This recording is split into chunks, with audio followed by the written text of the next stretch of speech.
ഞാൻ മര്യാദയ്ക്ക് വീഡിയോസ് ഇടാൻ തുടങ്ങിക്കഴിഞ്ഞാൽ എനിക്ക് എന്തെങ്കിലുമൊക്കെ തടസ്സങ്ങൾ ഉണ്ടാവാറുണ്ട് കേട്ടോ. ഇപ്പോൾ 2 ദിവസമായിട്ട് നമുക്ക് വീഡിയോസൊന്നും ഇല്ല. വേറൊന്നല്ല, എനിക്ക് കുറച്ച് വയ്യായികയും കാര്യങ്ങളൊക്കെ തോന്നിയിട്ടുണ്ടായിരുന്നു. പ്രത്യേകിച്ച് കാര്യമായിട്ടൊന്നുമില്ല, ചെറിയൊരു ബ്രീത്തിങ് പ്രോബ്ലം, ചെസ്റ്റ് പെയിനൊക്കെ ആയിരുന്നു. അപ്പം നമുക്കിന്ന് ഒരു കാർഡിയോളജിസ്റ്റിനെ കാണാൻ വേണ്ടിയിട്ട് നമ്മുടെ ഗൈനിക്ക് നമ്മളെ റെഫർ ചെയ്തിട്ടുണ്ടായിരുന്നു. അപ്പോൾ അതൊക്കെ കണ്ട് ഉച്ചയ്ക്ക് വിശന്നിട്ട് വയ്യായിരുന്നു. അപ്പോൾ എനിക്ക് മീൽസ് കഴിക്കാനാണ് തോന്നിയത്. അപ്പം ഞങ്ങൾ തൃശ്ശൂർ ഇതുവരെയും ട്രൈ ചെയ്യാത്തൊരു സ്പോട്ടിൽ പോയി ട്രൈ ചെയ്യാമെന്ന് വെച്ചിട്ട് പോയതാണ് കേട്ടോ. ഭയങ്കര വേർത്തായിട്ട് എനിക്ക് തോന്നി.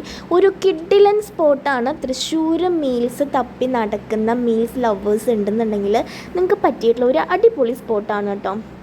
ഒരു മീൽസിന് ഇവർ ചാർജ് ചെയ്യണത് 200 ആണ്. ആ ഒരു പ്രൈസിന് ഈ ഫുഡ് ശരിക്കും വേർത്താണ് കേട്ടോ. അത് നമുക്ക് റൈസൊക്കെ അൺലിമിറ്റഡ് ആണ്, ഓഫ് കോഴ്സ് എല്ലായിടത്തെയും പോലെ തന്നെ. പിന്നെ നമുക്ക് 2 തരം പായസവും കാര്യങ്ങളും ഒക്കെ ഉണ്ട്. ഒരു അടിപൊളി ഊണാണ്, എല്ലാം നല്ല ടേസ്റ്റാണ്. ആസ് എ ഗർഭിണി എനിക്ക് ഭയങ്കരമായിട്ട് ഇഷ്ടപ്പെട്ടു കേട്ടോ.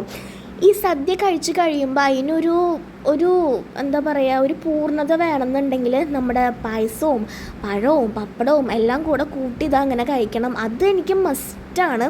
ഇങ്ങനെ നമുക്ക് ഇഷ്ടപ്പെട്ട പാലടയിൽ ഇതിങ്ങനെ കഴിക്കാൻ പറ്റുന്ന ഒരേ ഒരു സ്പോട്ട് ഞാൻ ട്രൈ ചെയ്തതിൽ വെച്ചിട്ട് ഇതാണ് കേട്ടോ. സോ എനിക്ക് ഈ സ്പോട്ട് ഭയങ്കരമായിട്ട് ഇഷ്ടപ്പെട്ടു. പിന്നെ ഫുഡ് മാത്രമല്ല, അവിടെ അവരുടെ ഒരുപാട് സംഭവങ്ങളൊക്കെ ഉണ്ട്. പുളിയിഞ്ചി, ചമ്മന്തിപ്പൊടി, പായസം, അച്ചാർ, അങ്ങനെ കുറേ സംഭവങ്ങൾ നമുക്കവിടെ കാണാൻ പറ്റും. എനിക്കിങ്ങനെ കണ്ടിന്യൂസ് ആയിട്ടൊക്കെ സംസാരിക്കുമ്പോൾ കുറച്ച് ബ്രീത്തിങ് പ്രോബ്ലവും കാര്യങ്ങളൊക്കെ ഉണ്ട്. അപ്പോൾ അതാണ് ഞാൻ 2 ദിവസമായിട്ട് വീഡിയോസ് ഇടാണ്ടിരുന്നതിൻ്റെ റീസൺ. അപ്പോൾ ഈ സ്പോട്ട് വരുന്നത് നമ്മുടെ സ്വന്തം പിഷാരഡീസിലാണ്.